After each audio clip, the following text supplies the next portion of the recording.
I invite you all to close your eyes. Feel your body in the chair and the weight of your body in the chair and on the floor. Take a few deep breaths. And as you do that, feel the oxygen enter your body and enliven it. And as you breathe out, feel your body relax deeper. Notice your feet on the floor and the sensations of your feet on the floor. Feel the back of your legs on the chair, pressure, pulsing, heaviness, lightness. Notice your back against the chair. And as you do that, bring your attention to your stomach. Does it feel tight or tense? As you breathe out, let it relax further. Now bring your attention up into your shoulders and arms. If they feel tight or tense, let them soften. And as you do that, draw your attention down into your hands. If they're clenched as a fist or they feel tight, let them soften out. And finally, bring your attention now up into your neck, throat, and face muscles. As you breathe out, let them soften. And take one more breath, and as you do that, notice your body present here in the moment.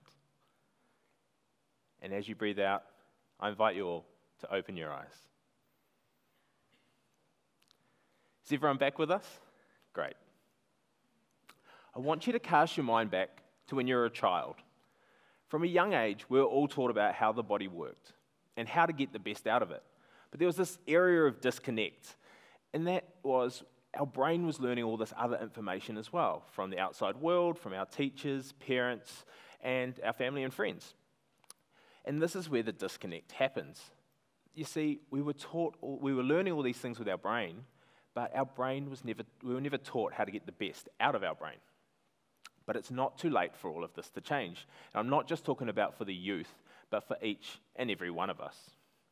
To truly understand this, you need to meet Matt. Now, Matt's a 13-year-old, and since the age of 6, he was diagnosed with ADHD. And part of his treatment was medication. Initially, this worked really, really well. It helped with a lot of the underlying symptoms. But over time, Matt's parents got more and more concerned that the medication was having less and less of an effect. This all came to a head when Matt started high school, and he was finding that natural transition to high school with all the new challenges just a bit too much. He was spending more time in detention than he was out in the playground. And then in the last week of his first term, something happened that would change Matt's life forever. Matt got into a heated argument with his teacher, and the next thing you knew, he sprinted out of class and he climbed a nearby pine tree. Now, when Matt's teacher and principal came out to get him down, they were greeted with this arsenal of pine cones flying at their head. As you can imagine, a bunch of 13-year-old boys looking outside the class found this absolutely hilarious.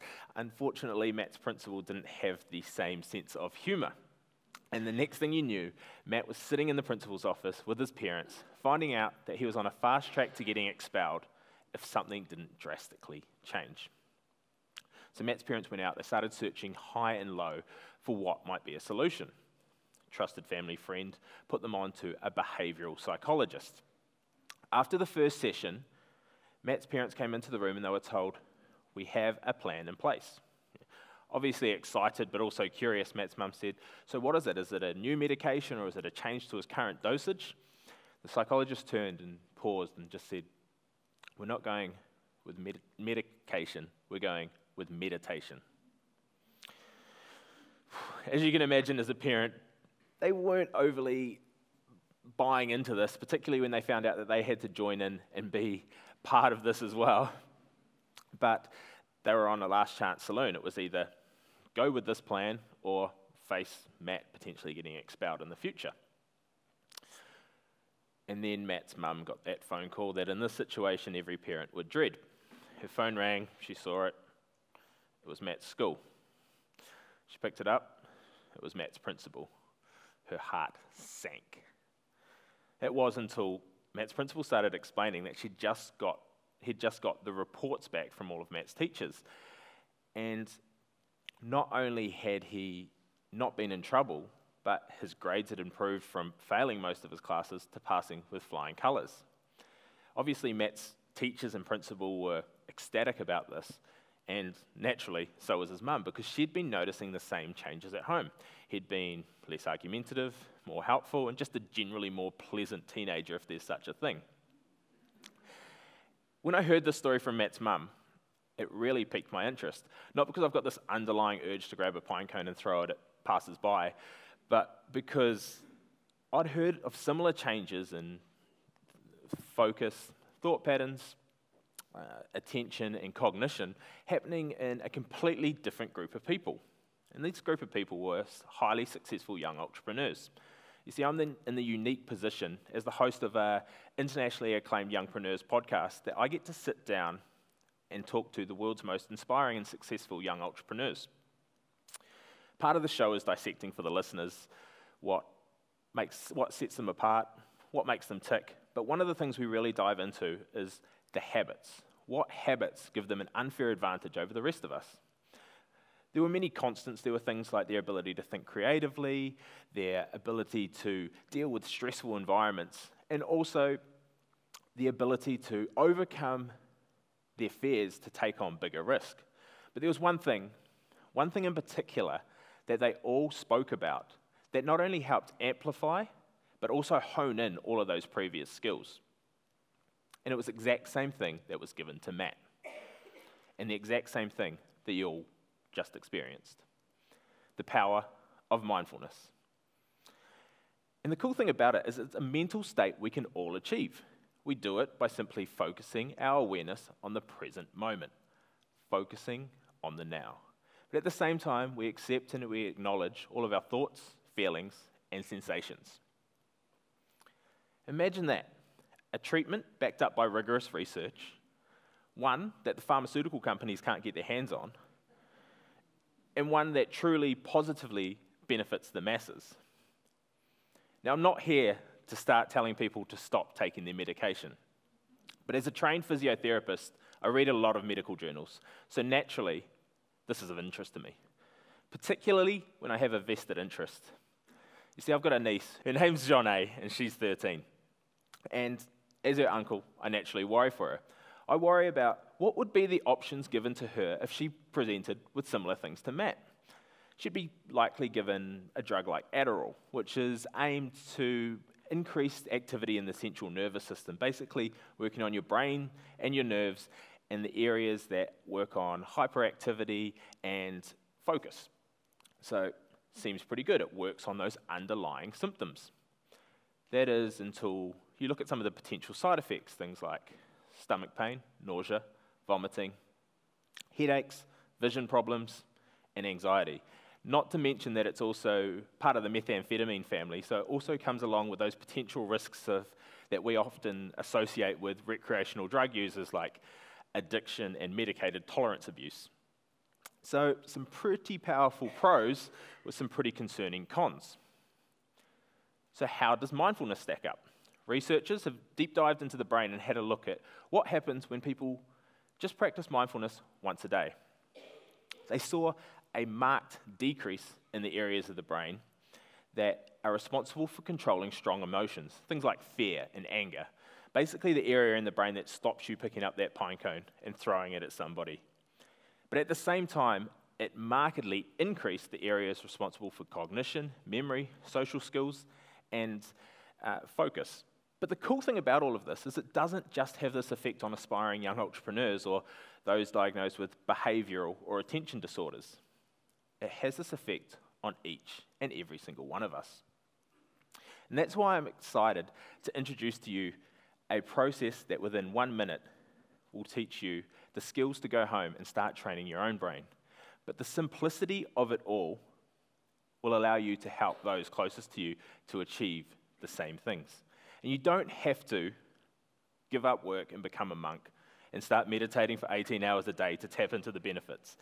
This can happen in as little as 5 minutes a day.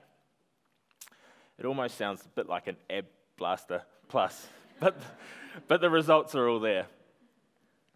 So I ask you to be present with me in the next minute while we take those first steps towards mastery. I liken mindfulness to a board game that I used to play. It was called Othello, and one of the slogans were, "It's a minute to learn and a lifetime to master." And what you'll find with mindfulness is it is very, very simple to pick up. However, over time and the different challenges, you will feel different changes and you will take that step towards mastery. When you go off home, you'll begin by focusing on your breathing. Mindfulness is about focusing on one thing in particular. In this case, it is your breathing. So you'd focus on your in-breath, breathing in through your nose and focusing on it coming down your windpipe into your lungs and expanding. And then doing the same as you breathe out. For some of you, this breath may take 3 seconds. For others, 10 seconds or more. There's no right or wrong. After your first couple of breaths, it may help to close your eyes to limit the distraction around you. At the same time, it's important to recognize your body in the chair and the noises and sounds around you. Your thoughts may drift off from time to time, and that's completely normal. It's actually one of the powerful things of mindfulness. It's about being present in this moment. So when you can realize that your mind and your thoughts have drifted, and then you can attach onto that and bring your focus back into your breathing, you are doing it right. That's all it is. It's that simple. Focusing on one thing, in this case, your breathing. But imagine for a second, your child, grandchild, niece or nephew, they went off to school each day and they began with 5 minutes of mindfulness practice. Equipping the likes of Matt with the skills from a young age to better deal with their behaviour, focus and learning. Empowering my niece, Jonée, who's growing up into an environment with more change than we've ever seen before, more stress and more uncertainty. And helping teach your children to get better use out of their own brain. This is how I envision a better future, where mindfulness is practiced every day, not only in the home, but also in every school. To learn it ourselves is simple. To introduce it into schools and homes is simple. To implement it daily for not only ourselves, but those closest to us, to improve our cognition, our memory, our focus, and our attention is simple. The results, however, are life-changing. So I challenge you, the next time you feel like picking up that pine cone and throwing it at your boss, your co-workers, your friends, or most likely your family, take these skills that you've just learnt, step aside for 5 minutes, and practice. And then introduce it to those people and truly spread the word so that we can all start living life truly in the moment.